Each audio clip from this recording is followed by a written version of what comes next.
दरगाह साबिर पाक में जल भराव से भड़के लोग, प्रशासन के खिलाफ की नारेबाजी। आपको बता दें, पिरानकलियर बारिश के कारण विश्व प्रसिद्ध साबिर पाक की दरगाह परिसर में गंदा पानी घुसने से स्थिति नारकीय हो गई है। परिसर में जल भराव की समस्या से परेशान जायरीनों और स्थानीय लोगों का गुस्सा फूट पड़ा। आक्रोशित भीड़ ने दरगाह प्रशासन और प्रबंधन के खिलाफ जमकर मुर्दाबाद की नारेबाजी की और अपनी नाराजगी दर्ज कराई। भारी बारिश के चलते दरगाह परिसर में पानी की निकासी सही न होने के कारण जल भराव की समस्या उत्पन्न हो गई।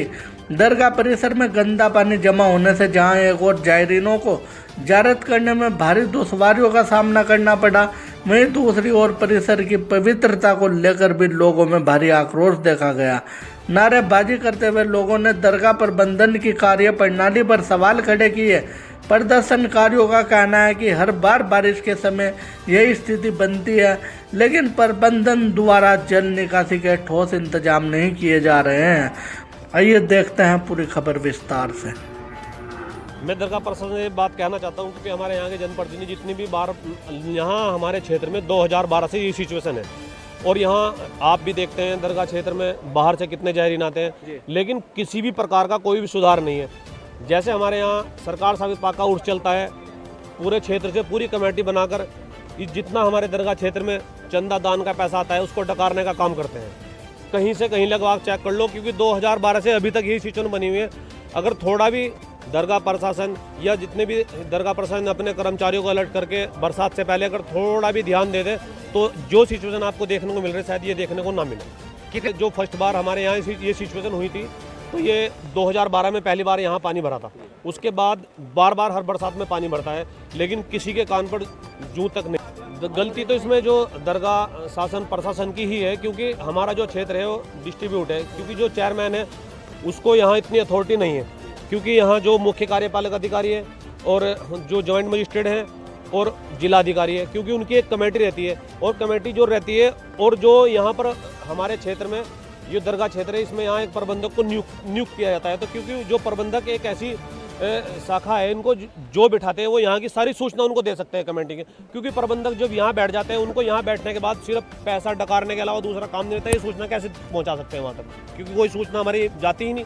जितने लिखित में लेटर देते हैं, जितने भी आज तक के लिखित में जो भी हम दे पाए हैं वो सारा फाइलों पे यहाँ धूल लगी हुई है। हमारी मांग तो ये है कि हमारे यहाँ लगभग 2 शिविर दरगाह प्रशासन से बनाए जाएं, एक मेन गेट से और दूसरा पहाड़ी गेट से बाहर से, क्योंकि हमारे क्षेत्र में जितना भी पानी है, क्योंकि पुराने हमारे यहाँ लगभग 50 साल 30 साल पुराने जितने भी नाले हैं वो हैं, उनमें निकासी इसलिए नहीं हो पाती क्योंकि वो पूरे के पूरे भर चुके हैं और यहाँ नालों का जाल है, वो कर्मचारियों को पता भी नहीं है कि नाले पुराने हैं कहाँ पे, तो कैसे पानी की निकासी हो पाएगी दरगाह से।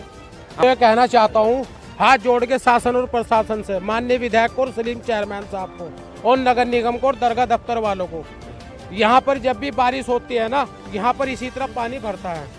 मेन बात, सरकार के मेहमानों को बहुत दिक्कत परेशानी का सामना करना पड़ता है। यहाँ पर मेला गिरोड है, हर साल पिछले साल भी इतना पानी भरा रहा मेला गिरोड में, उन्हें बहुत भारी नुकसान हुआ है।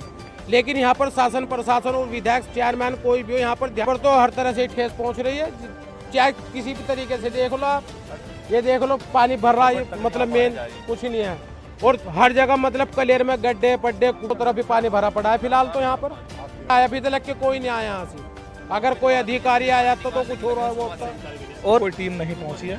इनको तो सिर्फ दरगाह प्रबंधक को और इनको हमारे सीओ साहब को, शायद मुझे लग रहा कि एक ही काम रह गया है कि सिर्फ हमें तो जाना है, वहाँ हाजिरी लगानी है, वहाँ देखना चला जाना है। इसके बाद कोई व्यवस्था का या किसी चीज़ का कोई संज्ञान नहीं लेना है। दूसरी बात यह है, मैं अब ये सब लोग तो यहाँ मौजूद है, अब इसके बाद कोई आस नहीं बची।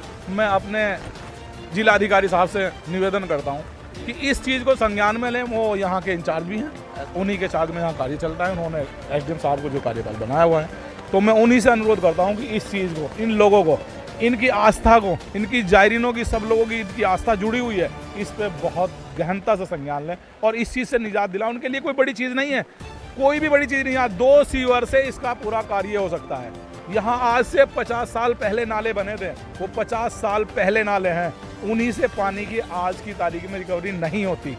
कुछ लोग नाले छोटे होने के कारण जो बरसात का बड़ा पानी आता है वो पूरा फ्लो नहीं ले पाते। वहाँ जब वो फ्लो पूरा ओवर हो जाते हैं तो जो गहरे एरिया हैं उनमें पूरा तालाब बन जाता है।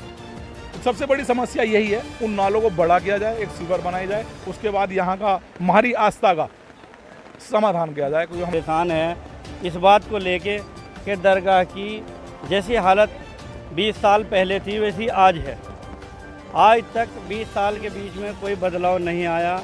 बदलाव आया तो सिर्फ प्रबंधक के बदलने का दौर आया, या यहाँ के निज़ाम में कोई फ़र्क नहीं आया। सत्ता में जैसे आपकी सरकार है, क्या आपने किसी तरीके का लेटर जनप्रतिनिधि होने के नाते दिया है किसी अधिकारी को? मैंने लेटर भी भेजा है और मैंने बताया भी मौखिक रूप से भी। मैंने जो आज हमारे रुड़की के तहसीलदार प्रबंधक बनकर दरगाह के अंदर बैठे हुए हैं, उनको हमने मौखिक रूप से भी बताया कि बरसात आने वाली है, उससे पहले पहले दरगाह के आसपास के नालों की देख रेख कर ले और हमारी जो मस्जिद का जो कार्य रुका पड़ा है उसे सुचारू रूप से चला के, जो मस्जिद का लेंटर ख़राब हो रहा है, मस्जिद के लेंटर में पानी आता है, सरिया ख़राब हो गया, बिल्डिंग की छत ख़राब होने के पूरा अंदेशा है।